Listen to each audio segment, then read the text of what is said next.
I got to leave Great Neck to go to Roslyn twice this week. I'll go backwards though.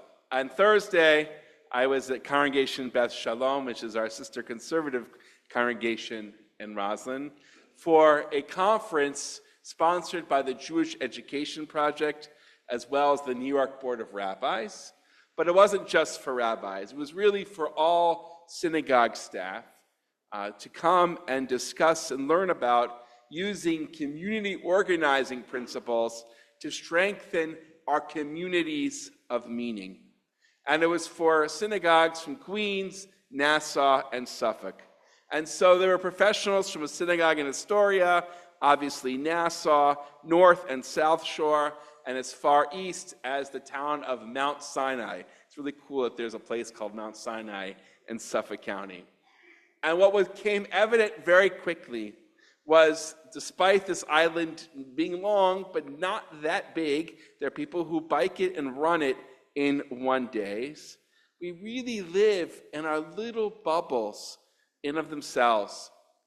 And also, our daily lives are quite difficult. Our friends in Mount Sinai are small in a synagogue, and they have to have trained volunteers to be the security because they can't afford the professionals that we have. And then what was most eye-opening and disturbing was our brothers and sisters in Astoria, Queens, really not that far, who they say they arrive at their synagogue daily expecting some sort of anti-Semitic defacement. More times than not, there is something there, and they have to carry some paint or whatever to cover it. And the children in the public schools in Astoria are doing whatever they can to mask their Jewish identity, kind of just hiding in their seats as their history teachers are distorting history in front of them. These are Jewish kids just trying to be ordinary New Yorkers. I grew up in the New York City public school system, and I did not have to deal with this. It really jolted me. We are reading about the Park Slope Co-op and their BDS, and that even nearby at a synagogue in Rego Park, there was a swastika. And I'm admitting that I'm sometimes tempted to just kind of push it off. All those freaks in Park Slope, and they're not going to eat their bamba. Bamba's going to be fine. Okay, we'll paint over the swastika in Rego Park. But really, every day, these kids are mimicking, unfortunately, what we heard from people here in this congregation who grew up in places like Tehran, who were afraid to walk around being Jewish. And New York, the United States, was supposed to be the place that we could wear our chai and wear our Judaism proudly. We can't look away anymore. What I thought might have been yellow alert is probably now red alert. And we Jews have to act to defend ourselves. Yes, we have and will continue to make non-Jewish allies. I'll talk about that for my second conference. But we have to be united to lead the way. We Jews love to disagree. We love to argue. And we have fallen into this trend, Jew upon Jew, of personal attacks against each other because of ideological differences. In the US, in Israel, across the globe, Jews on the right and the left, Haredi, secular, are attacking each other at a time when each and every Jew needs to unite to defend ourselves. The book of Numbers, Bamidbar, which we just read the second portion of, really begins with unity. We have 12 tribes, each in a myriad of clans. There's a lot of diversity.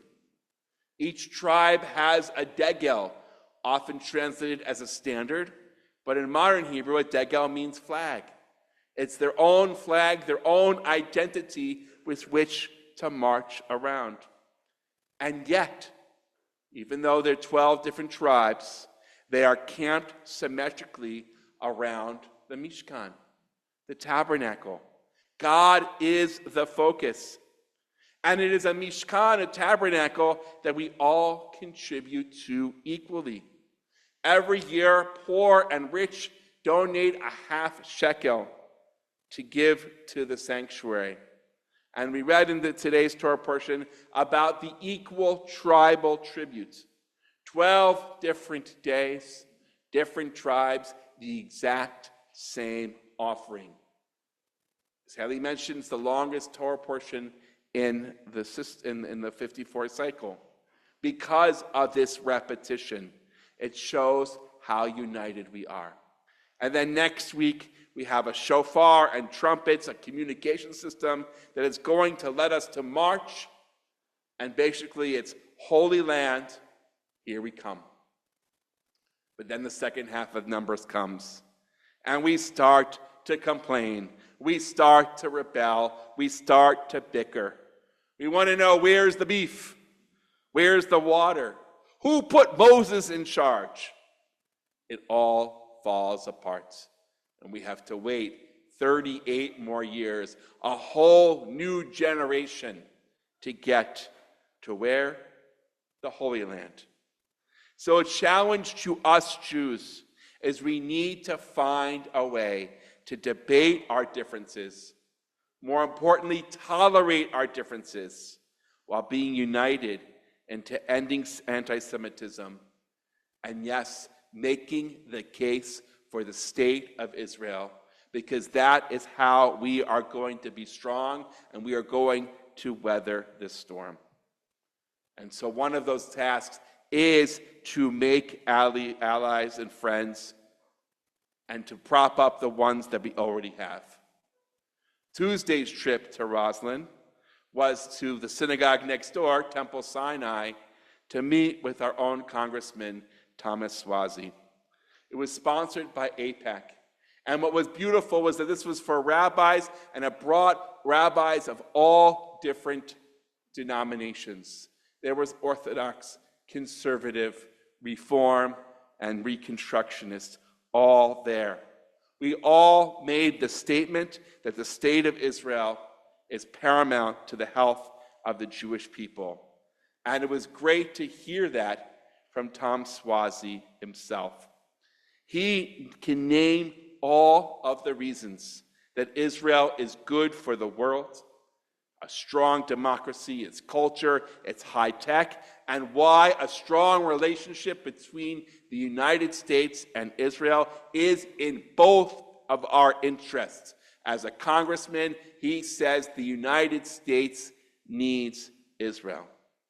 And he told us that he is committed to being a loud pro-Israel voice in Congress. He's very bipartisan in that way, but also he is a member of the Democratic Party. Whether you vote for him or not, this is who he is, and he came to talk to us about that. And he says he is remaining in the Democratic Party to be that loud voice, because he knows how to debate, he knows how to education. So what can we do? Speaking of education, as we can teach ourselves and then really teach others that the existence of Israel itself is what unites us. Orthodox, conservative, Reform, young, old, gay, straight, whatever clan of the Jewish community you are part of. And yes, we do know, some of them are our own family, people who have strong disagreements with the government of Israel right now. And those disagreements have been strong enough to tempt them to question the legitimacy of Israel, especially when so many on the outside are also questioning Israel. We need to speak lovingly to these people, model what Tom Swazi is doing, to teach them and to share how the existence of a strong state of Israel is existential to the safety of Jews around the world. Help them imagine how much worse anti-Semitism would be without an IDF, without a place for us to go when things get bad for the Jews. Rabbi Stecker mentioned that tomorrow is the Salute to Israel parade. Some of those Israel skeptics this week proposed, why not have an Israel parade? Don't have an Israel parade. Have a Jewish heritage parade instead. Because they say Israel is too polarizing. To them, I say, the Israel parade is about our heritage. It is the Jewish heritage parade because it's about loving our heritage that has a homeland and is a people. It's about where we come from, not supporting a particular government. We know that in New York City, the Italians celebrate being from Italy, the Greeks from Greece. So why shouldn't the B'nai Yisrael celebrate being from Israel? The parade is a chance for us to be in this community of meaning, a family reunion of sorts. And yes, like all families, we are flawed. But we know when the going gets tough, it has to be family that we rely on. Am Yisrael Chai.